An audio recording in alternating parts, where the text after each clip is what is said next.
Selamat malam saudara-saudaraku yang kekasih dalam Tuhan. Malam hari ini kembali lagi kita berjumpa dalam pembacaan Alkitab bersama keluarga. Marilah kita berdoa sebelum kita membaca Alkitab.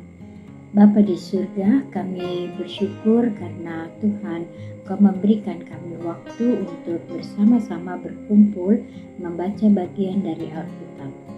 Biarlah kuasa Roh-Nya Kudus menolong kami, sehingga kami pun juga dapat mengerti kehendak-Mu melalui firman yang kami baca. Dalam nama anak Yesus Kristus kami berdoa. Amin. Bapak Ibu sekalian, bacaan kita pada malam hari ini terambil dari kitab Bilangan pasal 26 ayat 48 sampai dengan 65 yang bunyinya demikian. Bani Naftali menurut kaum mereka ialah dari Yahzil, kaum orang Yahzil, dari Guni, kaum orang Guni, dari Yezer, kaum orang Yezer, dari Silem, kaum orang Silem. Itulah kaum-kaum Naftali menurut kaum mereka, dan orang-orang yang dicatat dari mereka berjumlah 45.400 orang. Itulah orang-orang yang dicatat dari orang Israel, 601.730 orang banyaknya. Tuhan berfirman kepada Musa, kepada suku-suku itulah harus dibagikan tanah itu menjadi milik pusaka, menurut nama-nama yang dicatat. Kepada yang besar jumlahnya haruslah engkau memberikan milik pusaka yang besar, dan kepada yang kecil jumlahnya haruslah engkau memberikan milik pusaka yang kecil. Kepada setiap suku sesuai dengan jumlah orang-orangnya yang dicatat haruslah diberikan milik pusaka. Tetapi tanah itu harus dibagikan dengan membuang undi menurut nama suku-suku nenek moyang mereka. Haruslah mereka mendapat milik pusaka. Seperti yang ditunjukkan undian, haruslah dibagikan milik pusaka setiap suku di antara yang besar dan yang kecil jumlahnya. Inilah orang-orang yang dicatat dari orang Lewi menurut kaum mereka. Dari Gerson, kaum orang Gerson, dari Kehat, kaum orang Kehat, dan dari Merari, kaum orang Merari.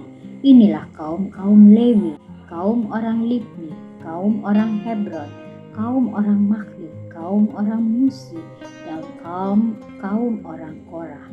Adapun Kehat beranakan Amram, dan nama istri Amram ialah Yokhebed, anak perempuan Lewi yang dilahirkan bagi Lewi di Mesir. Dan bagi Amram perempuan itu melahirkan Harun dan Musa dan Miriam, saudara mereka yang perempuan. Pada Harun lahir Nadab dan Abihu, Eleazar dan Itamar. Tetapi Nadab dan Abihu mati ketika mereka mempersembahkan persembahan api yang asing ke hadapan Tuhan. Dan orang-orang yang dicatat dari mereka berjumlah 23.000 orang.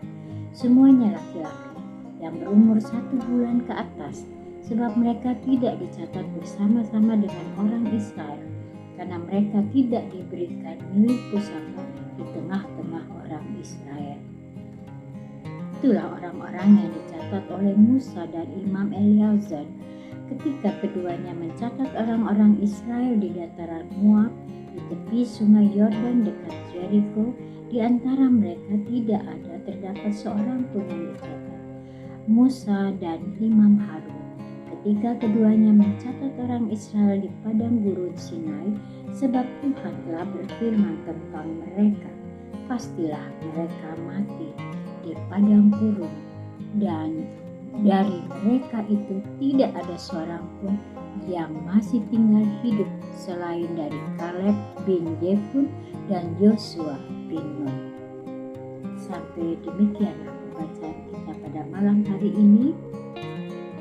Kita belajar dari bacaan kita bahwa Tuhan memberikan dan mengajarkan kepada semua kaum bangsa Israel untuk berlaku adil terhadap barang pusaka terhadap kewajiban untuk membagi hak setiap orang. Terimalah berita ini untuk menjadi pedoman bagi kehidupan kami, berlaku adil dalam setiap langkah hidup yang kita lakukan. Mari kita berdoa. Bapa di surga, kami boleh belajar dari bagian Alkitab ini agar kami boleh berlaku adil dalam setiap masalah yang kami hadapi dalam kehidupan ini. Biarlah kuasa Roh-Mu yang kudus memimpin kami sehingga kami boleh melakukan kehendak-Mu dalam kehidupan kami sehari-hari. Dalam nama anak-Mu Yesus Kristus kami mohonkan doa ini. Amin. Firman-Mu pelita bagi kakiku, terang bagi jalan.